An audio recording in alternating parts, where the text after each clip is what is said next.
सरकार का उत्तर।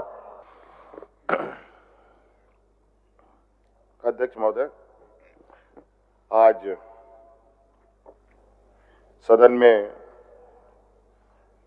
माननीय राज्यपाल महोदय द्वारा पढ़ा गया अभिभाषण पर चर्चा हो रही है और मुझे लगता है अध्यक्ष महोदय, राज्यपाल महोदय जिन्होंने ये अभिभाषण सदन को सुनाया, ये अभिभाषण अध्यक्ष महोदय मुझे लगता है कि इससे पूर्व में जितने भी अभिभाषण पढ़े गए हैं उन सब में सबसे छोटा और सबसे अधिक दूरदर्शिता के साथ दिखाया गया अध्यक्ष महोदय। और ये अभिभाषण नहीं अध्यक्ष महोदय, ये अभिभाषण राज्यपाल जी के द्वारा जो पढ़ा जाता है पूर्व में भी पढ़े गए और इस बार भी पढ़ा गया, सदन को बताया गया। अध्यक्ष महोदय, ये अभिभाषण नहीं, ये सरकार का एक श्वेत पत्र होता है और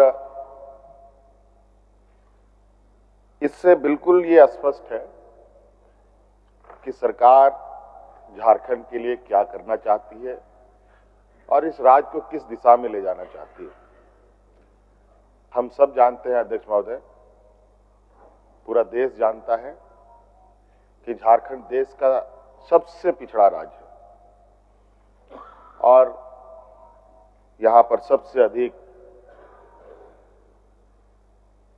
आदिवासी, दलित, पिछड़ा, अल्पसंख्यक, किसान, मजदूर तबके के लोग वास करते हैं।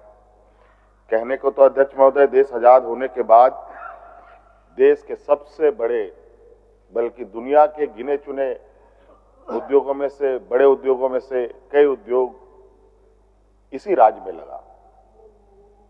चाहे हम बोकारो स्टील प्लांट की बात करें, चाहे चिस्सी की बात करें, चाहे देश का पहला खाद उत्पादन करने वाला सिंदरी फर्टिलाइजर फैक्ट्री की बात करें, चाहे और उस समय की बात है अध्यक्ष महोदय जब देश को टाटा बिरला के नाम से जाना जाता था और वो टाटा बिरला भी इसी राज्य में सबसे पहले इन लोगों ने अपने कार्यकलाप, अपने उद्योगों को लगाना प्रारंभ किया था अध्यक्ष महोदय। उसके बावजूद ये समझ से परे है अध्यक्ष महोदय कि इस राज्य के ऊपर कौन सा ऐसा अभिशाप लगा कि यहां के लोग भूमिहीन होने लगे, बड़े पैमाने पर विस्थापित होने लगे, बेरोजगार होने लगे, अलग अलग राज्यों में पलायन की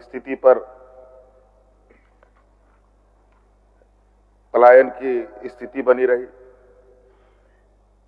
ये बहुत गंभीर विषय रहा है और मुझे लगता है कि इसी पीड़ा को लेकर हमारे अग्रणी नेताओं ने, आदरणीय दिसुम गुरु शिबू सोरेन जी, वीर शहीद निर्मल महतो जी, विनोद बिहारी महतो जी, अनगिनत ऐसे हमारे नेता रहे हैं, हम लोग के मार्गदर्शक रहे हैं, जिन्होंने एक अलग राज्य की परिकल्पना रखी। और ये भी हम सब जानते हैं, जब अलग राज्य की परिकल्पना रखी गई तो यही सामंती विचार के जो देश में लोग हैं, ये लोग हमारे उन अग्रणी नेताओं पर कटाक्ष करते थे, हंसी उड़ाते थे। क्या ये आदिवासी लोग, माझी लोग अलग राज्य ले पाएगा? ये लोग तो हड़िया दारू पी करके पेड़ के नीचे पड़ा रहेगा। अध्यक्ष महोदय, हमें गर्व है उन महापुरुषों के ऊपर जिन्होंने अपना लक्ष्य को साधे रखा और एक लंबी लड़ाई लड़ी और अंतोगत्वा 2000 ईस्वी में जो लोगों को असंभव लगता था वो संभव करके दिखाया, अलग राज करके दिया। माननीय हमारे विपक्ष के लोग बराबर इस बात को कहते हैं कि आदरणीय अटल बिहारी वाजपेयी जी ने राज को अलग किया। ये बात सही है अध्यक्ष महोदय। अटल बिहारी वाजपेयी जी तत्कालीन प्रधानमंत्री थे, उन्होंने इस बात पर मुहर लगाई जरूर, लेकिन यह भी सत्य है अध्यक्ष महोदय कि गरीब, गुरुआ, किसान, मजदूर, इन सब लोगों को कोई हक, अधिकार उसके घर पे लाके नहीं देता है अध्यक्ष महोदय, उसके दरवाजे पे लाके नहीं देता है अध्यक्ष महोदय। उसके लिए उसको संघर्ष करना पड़ता है, और छोटा मोटा संघर्ष नहीं अध्यक्ष महोदय, ये तो अलग राज का बात था। और इस राज की लड़ाई दिन, महीने नहीं, साल नहीं, बरसों बरस गुजर गए अध्यक्ष महोदय। कई लोग शहीद हो गए, कई महिलाएं विधवा हो गई, कई नौजवान अनाथ हो गए, और इस पीड़ा को हम लोगों से अधिक कोई नहीं समझ सकता अध्यक्ष महोदय।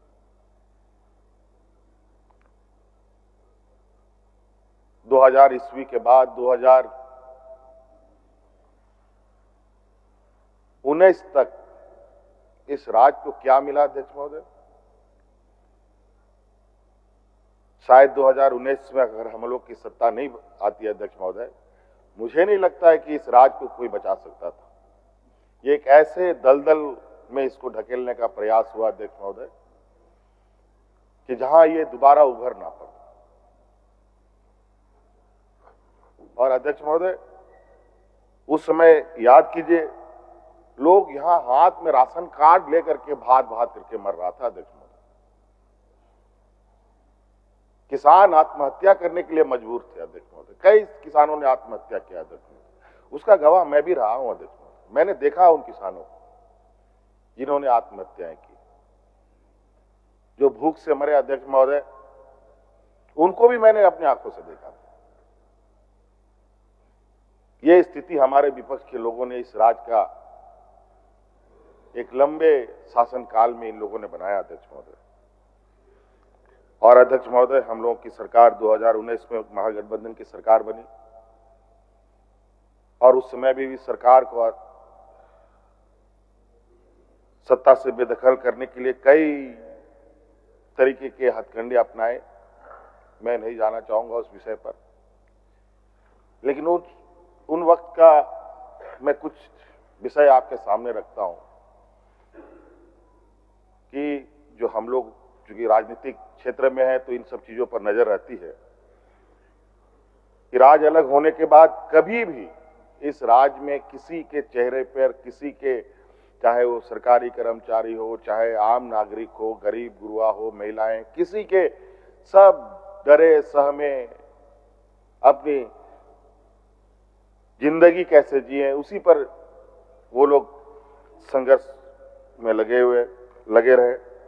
लेकिन अध्यक्ष महोदय, 2019 में प्रोजेक्ट भवन से मंत्रिमंडल सचिवालय तक, यहां तक कि विधानसभा परिसर में भी लोग ढोल नगाड़े लेकर के गुलाल अबीर के साथ सरकार का स्वागत, धन्यवाद, और उनके चेहरे पर जो मुस्कान देखता था अध्यक्ष महोदय, ये आप अंदाजा नहीं कर सकते। मैं बोल नहीं पा रहा हूं कि लोगों में क्या उत्साह रहा है। कहीं ना कहीं अध्यक्ष महोदय, आज दोबारा सरकार को इस मकाम में पहुंचाने का इस राज्य की जनता का एक बहुत बड़ा भूमिका है अध्यक्ष महोदय, और मैं उनका भी आभार प्रकट करता हूं अध्यक्ष महोदय। और अभिभाषण में अध्यक्ष महोदय बिल्कुल स्पष्ट रूप से है, और हम इस बात को जानते हैं हमें कहां से काम करना है, और हमने बार बार ये कहा है, हमारा ये सरकार ये प्रोजेक्ट बिल्डिंग से चलने वाली सरकार नहीं है। ये गांव देहात से चलने वाली सरकार है। गरीब गुरुआ की, यहाँ के किसानों के, यहाँ के नौजवानों के, यहाँ के महिलाओं के, यहाँ के जरूरतमंदों के लिए सदैव तत्परता के साथ पूर्व में भी हमने काम किया है, आगे भी करेंगे। और हमारा ये मानना है अध्यक्ष महोदय, जब तक गांव की अर्थव्यवस्था, गांव के लोगों की आर्थिक स्वावलंबी नहीं बढ़ेगी तो राज्य को आगे बढ़ाना या राज्य के सर्वांगीण विकास की परिकल्पना करना व्यर्थ है अध्यक्ष महोदय। और हम जानते हैं अध्यक्ष महोदय, ये राज्य, कई राज्य अलग होते हैं अध्यक्ष महोदय। कोई भाषा के आधार पर राज्य बसा है, कोई वहां के भौगोलिक दृष्टिकोण से राज्य बसा है, कोई बोलचाल के वजह से वो राज्य जाना जाता है।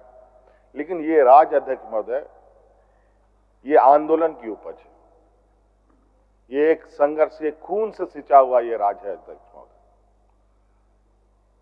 और इसलिए अध्यक्ष महोदय, यहाँ के लोग बहुत स्वाभिमानी होते हैं। अगर किसी चीज को लोगों ने ठान लिया, ये तब तक नहीं रुकते, तब तक अध्यक्ष महोदय, जब तक मंजिल ना मिल जाए। और आज निश्चित रूप से अध्यक्ष महोदय,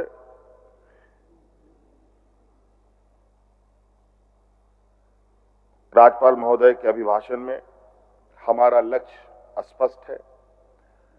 इस राज्य के हर वर्ग और जो हमारे शहीदों का सपना है, उसको पूरा करने का हम लोग, पूरी सरकार कटिबद्ध है अध्यक्ष महोदय। और आप देखेंगे अध्यक्ष महोदय, हम लोगों ने तो लगभग 2019 के सरकार के कार्यकाल में लगभग राज्य के सर्वांगीण विकास के नींव हम लोगों ने डाल दिए। अब उस पर बिल्डिंग खड़ा करने की आवश्यकता है अध्यक्ष महोदय। ये पूरा लगभग हम लोगों ने जो एक जमीनी स्तर का जो विषय है वो हमारे पहले ही तैयार है। और अब बहुत जल्द आप देखेंगे अध्यक्ष महोदय, चाहे शिक्षा के क्षेत्र में हो, स्वास्थ्य के क्षेत्र में हो, यहाँ के भूमिहीन के लोगों के विषय में हो, यहाँ के लोग जो रोजगार से संबंधित विषय है उसको लेकर हो, ये सभी चीजों के अवसर इतने बड़े पैमाने पे आने वाले समय में इस राज्य को मिलने जा रहा है अध्यक्ष महोदय। अध्यक्ष महोदय, क्योंकि अभिभाषण है, अभिभाषण पर हम अपनी बातों को रख रहे हैं, और मैं बहुत बोलने के इच्छा में भी नहीं हूं, बल्कि कार्यों को लोगों के आंखों के सामने दिखाना हमारी पहली प्राथमिकता है, ताकि लोगों को यह पता चले कि आज हम लोगों ने कितनी लंबी लकीर इस राज्य के लिए खींचा है। बहुत सारे माननीय 7 बार, 8 बार, 9 बार, 10 बार यहाँ माननीय सदस्य लोग जीत के आए हैं अध्यक्ष महोदय। और परिवर्तन अगर कहीं दिखा है अध्यक्ष महोदय अलग राज्य होने के बाद, तो 2019 से परिवर्तन होना दिखा है। चाहे आधारभूत संरचना को लेकर हो, चाहे अध्यक्ष महोदय पर्यटन के क्षेत्र में हो, चाहे अध्यक्ष महोदय रोजगार सृजन को लेकर हो, और आज अध्यक्ष महोदय हमारे, क्योंकि इस राज्य में मजदूर तबके के लोग बहुत हैं, हम लोग ये देश का पहला राज्य है अध्यक्ष महोदय जहां हम लोगों ने श्रमिकों के लिए सबसे बेहतर कानून बनाया है अध्यक्ष महोदय। और उसके वजह से आज देश के अंदर हो या देश के बाहर हो, अपने मजदूरों की सुरक्षा के लिए सरकार खड़ी रहती है अध्यक्ष महोदय। और अध्यक्ष महोदय विशेष नहीं, और आपका बहुत बहुत धन्यवाद अध्यक्ष महोदय। मैं चाहूंगा कि हमारे विपक्ष के साथी परस्पर सहयोग करें, और आप देखेंगे और आपको भी अच्छा लगेगा आज आप देखिए रांची शहर में हमारे आदरणीय सीपी सिंह साहब बुजुर्ग हो गए हैं, इतने बुजुर्ग हो गए, शहर को बढ़ता गिरता उठता देखा इन्होंने, लेकिन हम लोगों ने शहर को एक नया आयाम देने का काम किया। आज बड़े बड़े फ्लाईओवर यहाँ पर देखने को मिल रहे हैं। अभी आप देखेंगे कि रांची का चहुमुखी विकास किस तरीके से होगा। हर दिन एक नया अध्याय इस राज्य में जुड़ेगा। अध्यक्ष महोदय, बस आज तो हम लोग चलना शुरू किए हैं, अभी तो बहुत तेजी से और रफ्तार के साथ चीजों को आगे हम लोग बढ़ाएंगे। अध्यक्ष महोदय, मुझे बोलने का आपने अवसर दिया, बहुत बहुत धन्यवाद। जोहार।